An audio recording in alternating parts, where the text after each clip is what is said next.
नमस्कार दोस्तों, आपका हमारे यूट्यूब चैनल पीपीएस क्लासेस में हार्दिक स्वागत है दोस्तों। चलिए दोस्तों, इसी के साथ 11 दिसंबर का करंट अफेयर देख लेते हैं। क्या है करंट अफेयर आज का।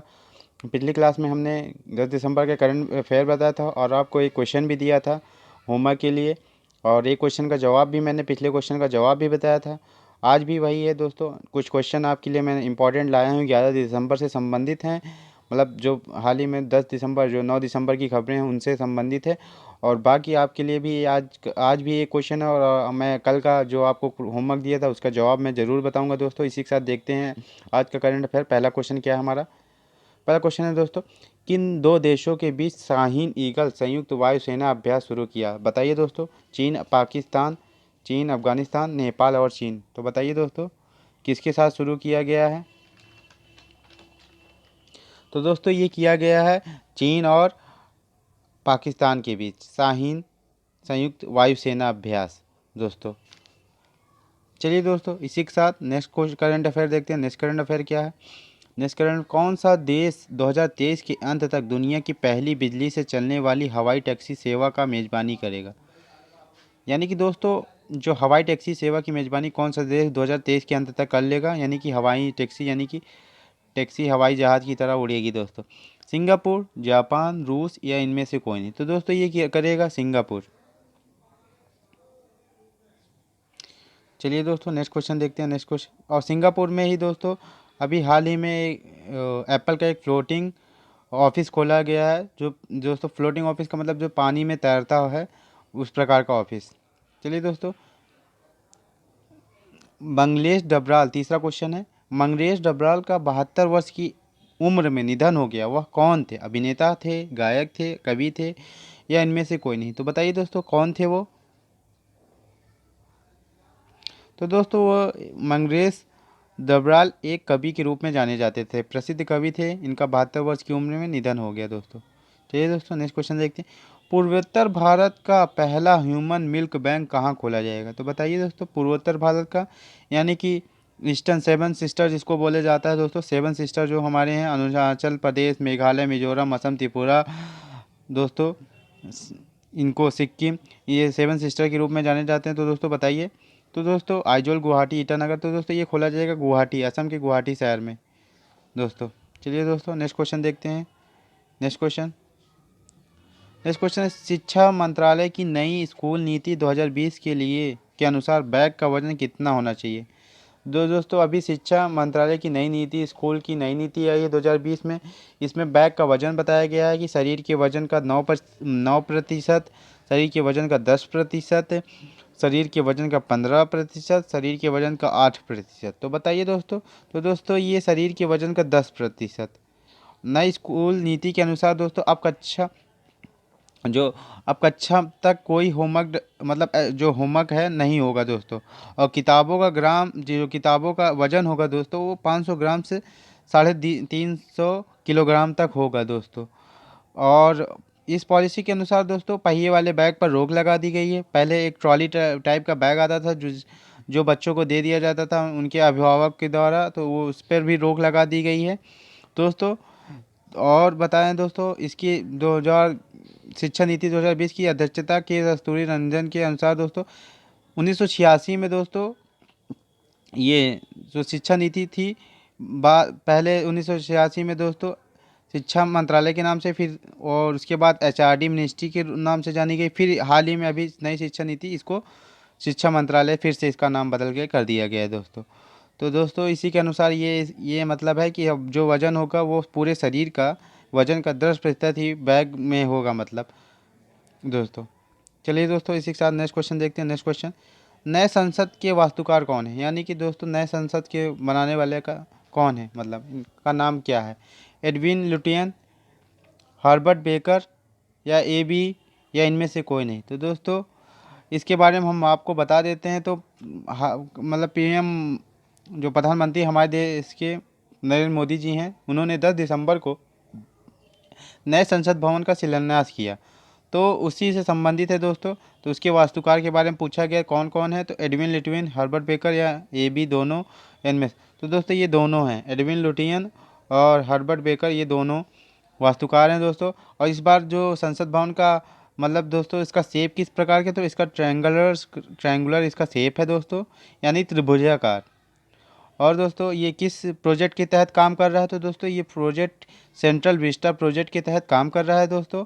और इसका पुराना जो मतलब जिसका मैप के अनुसार जिस मैप के अनुसार बना, तो ये दोस्तों मध्य प्रदेश में एक 64 योगिनी मंदिर है, उसी की मतलब कॉपी की गई थी, जो पुराना हमारा संसद भवन बना था दोस्तों। संसद भवन का निर्माण जो हुआ था दोस्तों 1921 में निर्माण शुरू हुआ था दोस्तों, और पूरा हुआ था 1927 में। चलिए दोस्तों इसी के साथ नया क्वेश्चन देखते हैं। नए क्वेश्चन, प्रिफिजर कोविड-19 वैक्सीन को मंजूरी देने वाला ब्रिटेन के बाद दूसरा देश कौन सा बन गया है, यानी ब्रिटेन के बाद दूसरे देश ने भी इस पर मतलब साइन कर दिया है कि ये वैक्सीन सही है। मतलब चीन, कनाडा, रूस या इनमें से कोई नहीं। तो दोस्तों ये हैं कनाडा। दोस्तों कनाडा ने दे दिया है। दोस्तों कनाडा की बात करते हैं तो यहाँ के पीएम जो है जस्टिन ट्रूडो हैं। और प्रीफिजर कहाँ की कंपनी, तो दोस्तों प्रीफिजर यूएसए की एक कंपनी है। और इसके सीईओ कौन है दोस्तों, अल्बर्ट वोल्ला इसके यहाँ के सीईओ हैं दोस्तों। और बात करते हैं दोस्तों, अब ब्रिटेन की बात कर लेते हैं। तो ब्रिटेन की जो सम्राट हैं एलिजाबेथ द्वितीय हैं, और राजदूत वहाँ अजय विसारिया राजदूत हैं दोस्तों। और एक बात बताते हैं आपको कनाडा के बारे में, तो विश्व की सबसे बड़ी तटीय सीमा कनाडा देश में ही है दोस्तों, यानी कि यहाँ तटीय सीमा सबसे ज़्यादा लगती है दोस्तों।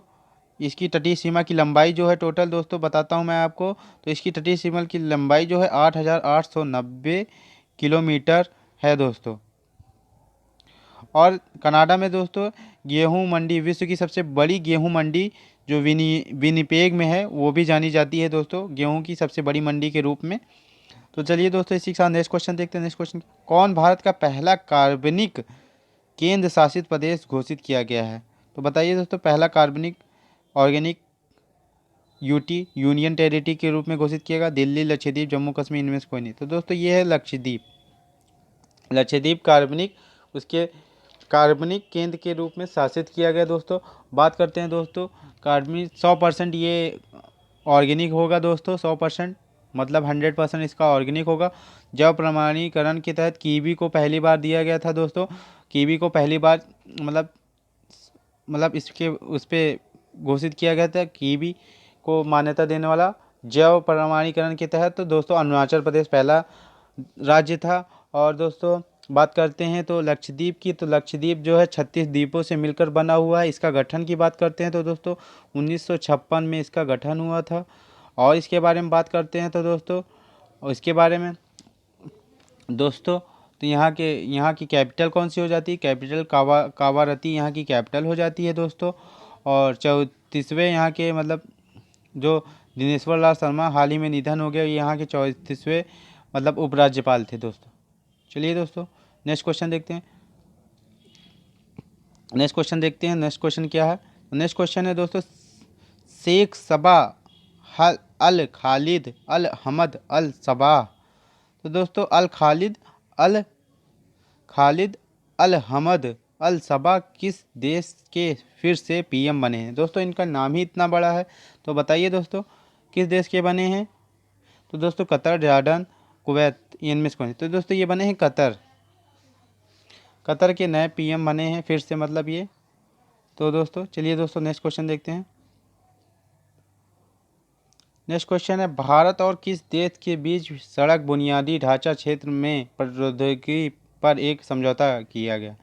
ऑस्ट्रिया, अमेरिका, फ्रांस, इनमें से कौन है। सड़क दोस्तों भारत और किस देश के बीच सड़क बुनियादी ढांचा क्षेत्र में प्रौद्योगिकी का एक समझौता किया गया। तो दोस्तों किसके बीच किया गया, तो दोस्तों ये किया गया ऑस्ट्रिया के साथ, ऑस्ट्रिया देश के साथ किया गया दोस्तों। चलिए दोस्तों नेक्स्ट क्वेश्चन देखते हैं। नेक्स्ट क्वेश्चन है, फोर्ब्स की सूची में दुनिया की सबसे शक्तिशाली महिला कौन है। एंजल मार्केल, निर्मला सीतारमण, कमला हैरिस, इनमें से कौन है। तो बताइए दोस्तों कौन है। तो दोस्तों ये हैं एंजेला मार्केल की बात करते हैं तो दोस्तों ये जर्मनी की चांसलर हैं। और निर्मला सीतारमण की बात करते हैं तो ये 41वें नंबर हैं भारत की ओर से, यानी भारत की ओर से पहली हैं और फोर्ब्स की सूची में 41वें नंबर की। और कमला हैरिस की बात करते हैं तो दोस्तों कमला हैरिस यूएसए की उपराष्ट्रपति हैं इस समय दोस्तों, ये तीसरे नंबर पे हैं। चलिए दोस्तों नेक्स्ट क्वेश्चन देखते हैं। नेक्स्ट क्वेश्चन, नोपुरा के अनुसार कैलेंडर नोपरा के अनुसार 2021 में किस देश को एशियाई क्षेत्र में सबसे तेज़ी से बढ़ती अर्थव्यवस्था के अनुमान। नोपरा दोस्तों मतलब नोपरा एक कैलेंडर जारी करता है दोस्तों। हर मतलब कैलेंडर का मतलब वो अर्थव्यवस्था बताता है किस देश की कितनी अर्थव्यवस्था बढ़ी है, कितनी घटी है।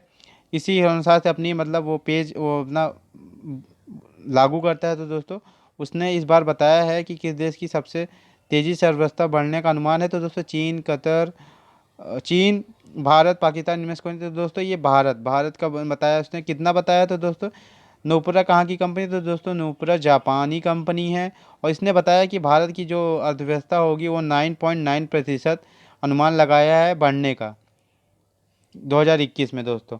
और ये दोस्तों जैसे हमारी क्रिसिल रिवाइज़र FY21 बताती है, कुछ कंपनियां होती हैं NSO, और भारत की ओर से दोस्तों ये जो बताती है सही एकदम डाटा तो NSO है, भारतीय सांख्यिकी विभाग।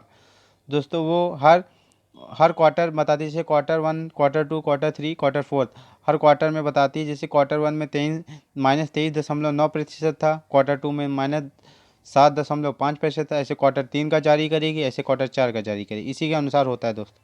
चलिए दोस्तों नेक्स्ट देखते हैं।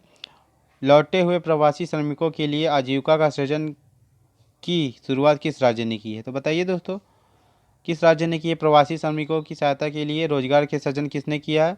मिजोरम, असम, मेघालय इनमें से कोई नहीं। तो दोस्तों ये किया है मिजोरम ने। कितनी राशि 3.3 करोड़ की राशि की से आजीविका की शुरुआत की दोस्तों। मिजोरम की बात कर लेते हैं तो आइजोल इसका वो हो जाती है राजधानी। PS श्रीधरन पिल्लाई यहाँ के राज्यपाल हो जाते हैं। CM की बात कर लेते हैं तो दोस्तों जोरम थांगा यहाँ के CM है। विधानसभा की सीटों की बात कर लेते हैं तो विधानसभा की सीट दोस्तों 40 हो जाती है। लोकसभा की सीटों की बात करते हैं तो लोकसभा की सीट वो 1 है दोस्तों। राज्यसभा की सीटों की बात करते हैं तो राज्यसभा की सीट 1 है। चलिए दोस्तों नेक्स्ट क्वेश्चन देखते हैं। नेक्स्ट क्वेश्चन क्या है। सिप्री सिप्री दोस्तों यहाँ आई कर लीजिएगा, सिप्री है। सिप्री की नवीनतम रिपोर्ट के अनुसार शस्त्र आयात में, यहाँ शस्त्र कर लीजिएगा, शस्त्र आयात में भारत का रैंक क्या है। पहला, दूसरा, तीसरा इनमें से कोई नहीं। तो दूसरा इसमें शस्त्र आयात करने में भारत का रैंक दूसरा है।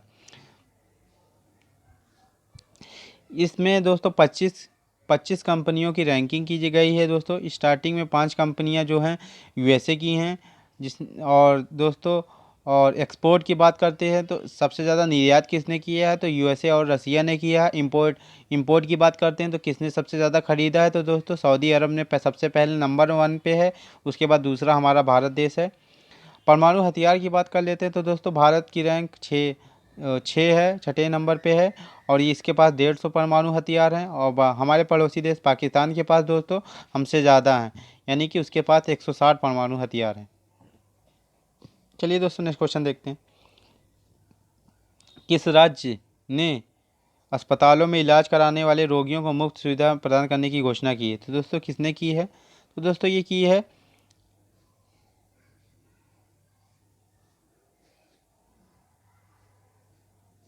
यहाँ पर दोस्तों कर लीजिएगा, मुफ्त में खून यानी कि ब्लड देने की सुविधा की प्रदान करने की घोषणा की है सरकारी अस्पतालों में दोस्तों। तो ये दोस्तों 12 दिसंबर को किया गया, ये इसका निर्णय लिया गया वहाँ के दोस्तों स्वास्थ्य मंत्री जो यानी कि महाराष्ट्र में किया गया दोस्तों। महाराष्ट्र के स्वास्थ्य मंत्री के सैलजा ने इसका घोषणा की। तो क्या इसमें था। तो दोस्तों इसमें जो इलाज कराने वाले रोगियों को जब अगर यदि खून की ज़रूरत पड़ेगी तो उनको मुफ्त में खून दिया जाएगा दोस्तों। तो ये घोषणा महाराष्ट्र सरकार ने की दोस्तों। यहाँ पर थोड़ा सही कर लीजिएगा दोस्तों। इस क्वेश्चन को मैं आपको फिर से कल रिपीट कर दूंगा। इसके बारे में पूरी घोषणा आपको सारी जानकारी दे दूंगा दोस्तों। लेकिन यहाँ पर ब्लड की बात की गई है कि ब्लड क्योंकि सरकारी अस्पतालों में दोस्तों सुविधा तो दी ही जाती है, लेकिन ये नई नीति की तहत इसमें ब्लड देने की सुविधा फ्री कर दी गई है। मतलब फ्री में ब्लड दिया जाएगा, किसी को अगर ज़रूरत होगी तो उसको फ्री में ब्लड दिया जाएगा। चलिए दोस्तों नेक्स्ट क्वेश्चन देखते हैं। आज का सवाल आ गया दोस्तों। एमपी के 2 शहरों का नाम बताइए जो विश्व विरासत सूची में शामिल है। इसका कमेंट करके आप ज़रूर बताइएगा। जल्द से जल्द दोस्तों हमें आपके कमेंटों का इंतज़ार रहेगा दोस्तों। इसी के साथ दोस्तों चलिए देखते हैं कल का जवाब। किस बैंक ने आत्मनिर्भर महिला योजना चालू किया है? तो दोस्तों किसने? Punjab, Allahabad bank, bank of Baroda. तो दोस्तों ये किया था बैंक ऑफ बड़ौदा। तो दोस्तों आज का करंट अफेयर कैसा लगा कमेंट करके ज़रूर बताइएगा दोस्तों। हमें आपके कमेंट का इंतज़ार रहेगा। चलिए दोस्तों इसी के साथ जय हिंद, जय भारत, नमस्कार दोस्तों।